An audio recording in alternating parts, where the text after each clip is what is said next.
السلام عليكم ورحمة الله وبركاته أصدقائي وزملائي الأعزاء، أخباركم إيه؟ يا رب تكونوا بخير وبصحة جيدة. إن شاء الله النهاردة هنتكلم في تدريب عملي وتطبيق عملي جديد عن إزاي إحنا لو عندنا قطعة أرض، تمام، إزاي نشتغل عليها على معالجة النمل الأبيض. النمل الأبيض إن هو في بعض الدول بيتقال عليه الرمة أو الأرضة، تمام. الشغل بيبقى على طريقتين. طريق الإنشاء، أول حاجة لما إحنا نمهد التربة، تمام، وتبقى جاهزة للرش في أول مرة زي ما احنا شايفين دلوقتي حوالينا. الأجزاء الخشبية، المربعات الخشبية احنا شايفينها دي، هي دي اللي هتترش جواها، تمام. هي دي اللي هتبقى قواعد خرسانية للغرف، دي اللي المفروض ان هي بتترش، تمام. هنشوف طريقة الرش الصحيحة ايه هي، والأداة المناسبة للرش في حالة معالجة النمل الأبيض. لان في معالجة النمل الابيض مش اي اداة لازم تستخدم، علشان لازم نوصل التربة دي لدرجة التشبع والبلل، تمام. يكون كل الحبيبات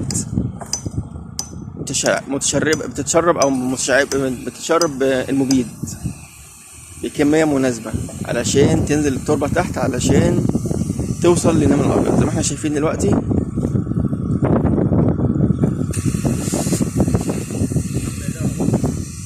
تمام.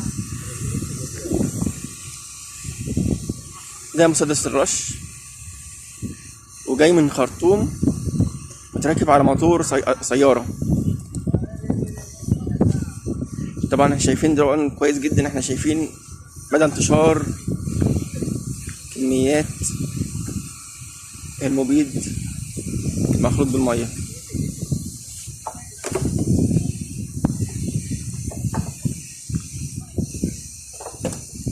لازم اوصل كل جزء في التربة لدرجة التشبع والبلل عشان أضمن أفضل نتيجة ممكنة، علشان بعد كده بعد الإنشاء ما يجيليش مشكلة تاني إن في نمل أبيض موجود، تمام. ده بيبقى جزء أول في الرش.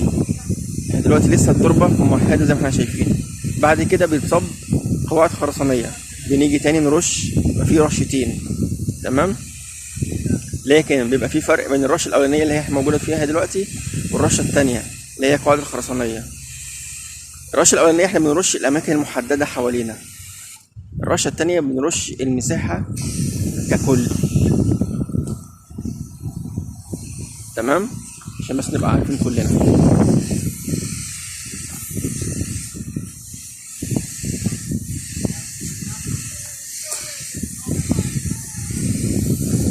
الطريقه الاولانيه لمعالجه النمل الابيض في الاراضي الفضاء اللي هتتبني عليها. طيب دلوقتي لو انا عندي مشكله في بيت قائم اساسا، والبيت ظهر فيه المشكله بعد سنه او سنتين من اقامه اهل البيت في المكان، ايه اللي بيشتغل، ايه اللي بعمله في الموضوع ده؟ وعلشان برضو يبقى تدريب عملي، تمام، وعلشان نشوف بنفسنا احنا بنشتغل في ايه وبنعمل ايه بالظبط، لازم اخدكم معايا برضو في تدريب عملي تاني داخل البيت نفسه علشان اشوف بحل المشكله ازاي، تمام، علشان كلنا نستفاد. في اكتر مشاكل دلوقتي في وجه قبلي عندنا في مصر بمشكله النمل الابيض، وازاي اشتغل على النمل الابيض، وازاي اكافح النمل الابيض. دي الطريقه المثلى اللي المفروض بنطبقها في اغلب شركات الخليج هنا، بتجيب نتيجه. طبعا يا جماعه ما ينفعش اشتغل بالرشاشه العاديه في مصر، يعني الرشاشه العاديه اللي بشتغل بيها ما ينفعش اشتغل بيها هنا، لازم اداه الرش دي، موتور محمول على السياره، مسدس الرش. طبعا احنا شايفين بنفسنا وبعينينا ايه اللي بيحصل لما بشتغل بموتور الرش، بيديني قدرة انتشار وقوة انتشار السائل التربة. مش هيعملها الرشاشة، مش هتعملها الرشاشة لو احنا اشتغلنا بيها، مش تديني درجة البلل والتشبع اللي انا المفروض اوصل لها في حالة النمل الابيض. طب دي المرحلة الاولى احنا بنقوم بيها. طب ايه المرحلة اللي بتكمل طريقة الرش بتاعتي علشان يبقى الناتج مثالي ومبقاش فيه تجمعات نمل ابيض تحت، تمام؟ احنا زي ما بنشوف دلوقتي تشميع، يجيب العمالة اللي موجودة بتشمع او بتحط طبقة مشمع على التربة بعد الرش، علشان نضمن اعلى اداء ممكن للمبيد اللي احنا رشينه، علشان بعد كده الجزء البلاستيك ده مش هيتشال، الجزء البلاستيك ده هيتصب عليه الخرسانه، تمام. دي حاجه. درجه الامان هنا عاليه زي ما احنا اتفقنا في دول الخليج. المفروض ان المهندس او المسؤول عن المكان بيصور الشغل اللي احنا بنعمله، يعني بيصور فيديو واحنا بنشتغل. ده ليه؟ ده علشان يعمل حاجتين: يبعت نسخة من الفيديو لشركة المقاولات، ويبعت نسخة من الفيديو لصاحب الأرض نفسها، إن كانت فيلا، إن كان بيت، إن كان مستشفى، تمام، علشان يعرف إن هو رش فعلا مبيد. لأن المبيد هنا عندنا لما بنشتغل على الرمل الأبيض بندي ضمان، الضمان ده 10 سنين، وفي أماكن تانية بيوصل 20 سنة. فبيبقى ده ضمان مع صاحب البيت أو صاحب الأرض أو صاحب المستشفى اللي هتتبني إن المكان ده معالج تماما ضد الرمل الأبيض، وبيديله شهادة ضمان اللي تطلع من عندنا من الشركة عندنا، تمام. فزي ما احنا بنشوف، أول حاجة الناس بترش الأماكن المتفق عليها اللي احنا قلنا عليها اللي هي داخل المربعات الخشبية. تاني حاجة التشميع بيتم، تمام، زي ما احنا شايفين برضو يتحط عليه يا اما حصى، تمام، اي اداه او اي حاجه تبقى تقيله على المشمع عشان ما يطيرش، تمام، تترش زي ما احنا شايفين. طب احنا ليه بنرشها؟ هقول لحضرتك.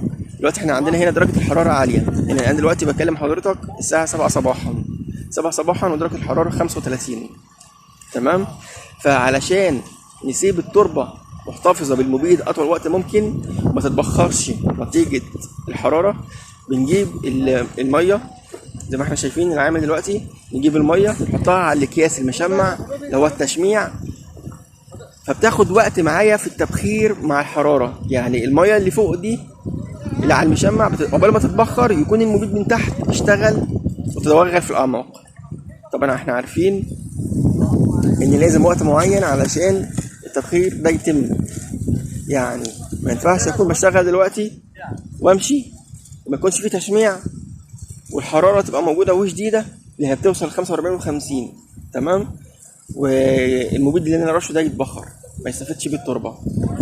لازم تشميع في كل الحالات، في كل الاماكن، في كل شركات المقاولات لازم تشميع زي ما احنا شايفين كده، تمام. ولازم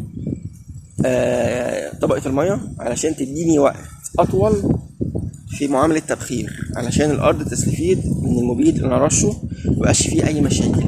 دي المرحله الاولى. بعد فتره وليكن اسبوعين او 3 او ممكن توصل لشهر، لما يخلصوا هم انشاء الصبغه الخرسانيه تكمل في المربع بالمنطقه كلها بالمساحه كلها، فباجي ارش برضو المساحه كلها عندي الموجوده، تمام. وبكده يبقى